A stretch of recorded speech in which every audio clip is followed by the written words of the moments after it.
Congress party ने अपनी बैठक में जो वंदे मातरम को लेकर प्रस्ताव पारित किया है वो अत्यंत ही निंदनीय है। और इसके साथ साथ कांग्रेस पार्टी ने साबित कर दिया कि उनके लिए पार्टी देश से ऊपर है। इसलिए देश के संविधान के द्वारा प्रदत्त शक्ति के साथ संसद से पारित कानून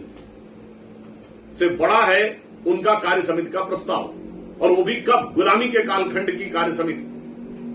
1937 का प्रस्ताव। और वो भी कौन सा प्रस्ताव? जो जिन्ना की मुस्लिम लीग के आगे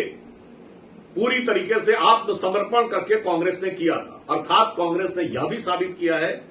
कि वो अपने को संविधान से ऊपर, अपने को देश से ऊपर और अपने पार्टी के प्रस्ताव को संविधान के कानून से ऊपर मानती है। और उसके साथ अब इस अटकलों पर विराम लगा दिया है कांग्रेस ने कि वो अब आज की नई मुस्लिम लीग हो गई है। क्योंकि जो जिद मुस्लिम लीग की थी 1937 में वंदे मातरम को लेकर, वही जिद आज संसद से पारित कानून के बाद कांग्रेस पार्टी की है वंदे मातरम को लेकर। और मैं कांग्रेस पार्टी को यह भी और देश को याद दिलाना चाहता हूं कि ये जो इस कार्य समिति का उल्लेख उन्होंने किया है, ये 28 से 30 अक्टूबर 1937 को कलकत्ता में कांग्रेस वर्किंग कमेटी की मीटिंग में पारित हुआ था, जबकि उस समय कांग्रेस 1935 के गवर्नमेंट ऑफ इंडिया एक्ट के तहत ब्रिटिश सरकार के अधीन यूनियन जैक झंडे के नीचे ब्रिटिश क्राउन के प्रतिनिष्ठा की शपथ लेते हुए फरवरी 1937 में राज्यों में अपनी सरकार बना चुकी थी। अर्थात गुलामी के कालखंड में अंग्रेजों के प्रतिनिष्ठा की शपथ लेकर मुस्लिम लीग के आगे घुटने टेक कर जिस प्रस्ताव को पारित किया, उसको स्वतंत्र भारत में आकर उसके लिए अड़ना अत्यंत ही दुर्भाग्यपूर्ण और कांग्रेस की देश के प्रति निष्ठा और संविधान के प्रति निष्ठा पर एक प्रश्न चिन्ह है। और साथ ही मैं कांग्रेस को यह भी याद दिलाना चाहता हूं कि इस कार्य समिति के प्रस्ताव के लिए नेहरू जी ने जिन्ना को लेटर लिखा 6 अप्रैल 1938 को, जो selected works of Jawaharlal Nehru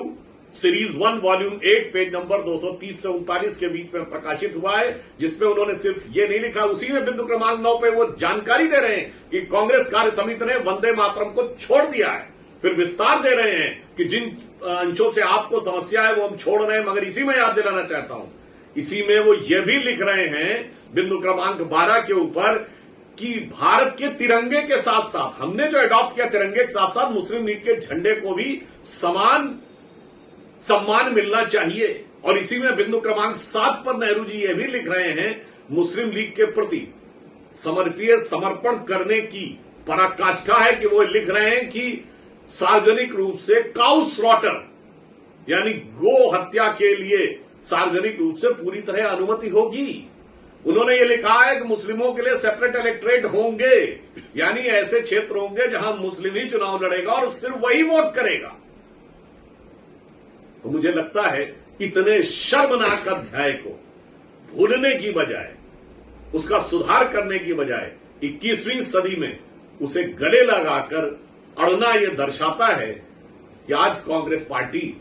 की स्थिति, हम सिर्फ ये कह सकते हैं कि अब कोई संदेह नहीं है कि उनकी राष्ट्र के प्रति निष्ठा पूरी तरीके से संदिग्ध है, उनकी देशभक्ति पर प्रश्न चिन्ह है और स्वतंत्रता संग्राम के स्वयंभू एकमेव एक्सक्लूसिव कॉपीराइट होल्डर का दावा पूरी तरीके से उन्होंने तार तार कर दिया है।